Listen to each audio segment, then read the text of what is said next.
जी अस्सलाम वालेकुम दोस्तों, ये कल्टस 18 मॉडल है ये। तो इसकी फ्रंट तो कैमरा वगैरह हो जाता है, लेकिन पीछे जो है ना इसके होते हैं ट्यूब। जो पुरानी कल्टस है उसकी मतलब पीछे लाइन होती है, इसकी एडजस्टमेंट नहीं होती है। देखो ना टायर पीछे से अंदर गया हुआ है, ये देखो नीचे से बाहर निकला हुआ है, ऊपर से अंदर गया हुआ है। तो इस साइड का आपको टायर दिखाता हूँ मैं। ये टायर है, ये बिल्कुल स्ट्रेट है, ये बिल्कुल सीधा ही है, ठीक है ना। इसकी अलाइनमेंट बिल्कुल ठीक खड़ी है।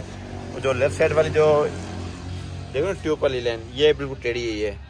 तो भाई से थोड़ा पीछे ना गाड़ी फुट पैरी भी लगी थी, इस वजह से ना ट्यूब टेढ़ी है इसकी। तो पुरानी कल्टस की तो एडजस्टमेंट होती है, इसके ना कोरोला की तरह मुकम्मल ट्यूब होती है। ठीक हो गया।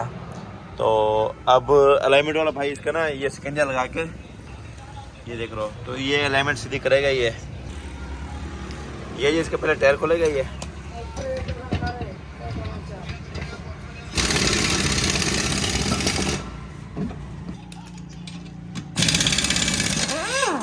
ये जी सिकंजा को यहाँ लगाएंगे, यहाँ पे सिकंजे को लगाना है यहाँ पे, तो इसको ना खींचेंगे, तड़ मारेंगे इसके। तो ये जो लग गया ना, ये देखो ना, ये यहाँ से वट खाया हुआ, यहाँ से ये देखो ना वेल्ड की भी क्या हुआ इन्होंने जब लगी थी गाड़ी। तो यहाँ ये चीज़ ना वट खाए हुए इसने यहाँ से। तो यहाँ पे हम अब सिकंजा लगाएंगे, ये वाला लगाओ भाई सिकंजा।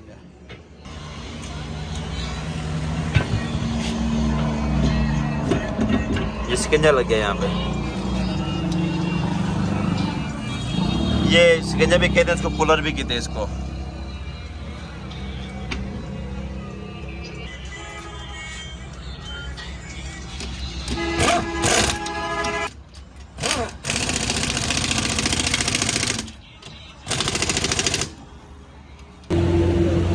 ये जी पैमाइश हो रही पहले।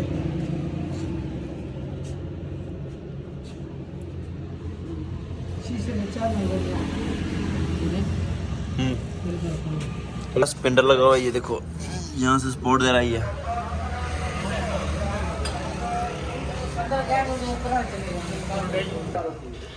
ये जी स्पिंडल हो गया इसका, अब ये निकाल रहे हैं इसका। अब ये टायर चेंज करेंगे।